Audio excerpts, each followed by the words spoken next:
যে ছেলে তোমাকে সত্যিকারের ভালোবাসবে ওই ছেলে তোমাকে পালিয়ে নিয়ে যাবে না, তোমার হাতটা এরকম ভাবে ধরবে, ধরে তোমার বাবার সামনে নিয়ে গিয়ে বলবে আঙ্কেল আমি আপনার মেয়েকে ভালোবাসি, এরকম হাতটা ধরে।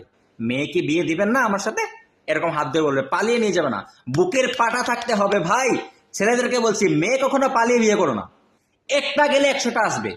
হ্যাঁ না, একটা গান আছে না যে মেয়েরা কি ছেলে ছাড়া চলতে পারে, অ্যাকচুয়ালি মেয়েরা পারে না ছেলে ছাড়া। তো আমরা কেন ওই মেয়েকে পালিয়ে নিয়ে যাব? আমাদের কি রেসপন্সিবিলিটি নাই?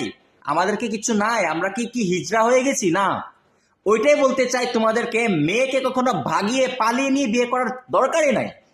যদি সাহস বুকে থাকে মেয়ের হাত ধরো, ও মেয়ের বাবার সামনে গিয়ে এরকম হাত ধরে বললো যে আমি আপনার মেয়েকে বিয়ে করতে চাই। আপনি কতটা ভালোবাসবেন আপনার মেয়েকে? কিন্তু আপনি তো 17-18 বছর ভালোবাসতেন আপনার মেয়েকে, কিন্তু বাকি সারা জীবন আমার কাছে সমঝিয়ে দেন আমি আপনার মেয়েকে রাজনারীর মতন রাখবো। এই কথা শুনে কোন বাবা আপনার সাথে মেয়ে বিয়ে দেবে না? সো ট্রিক শিখেন, পালিয়ে বিয়ে করার মানেটা হয় না, বুঝছেন? So thank you.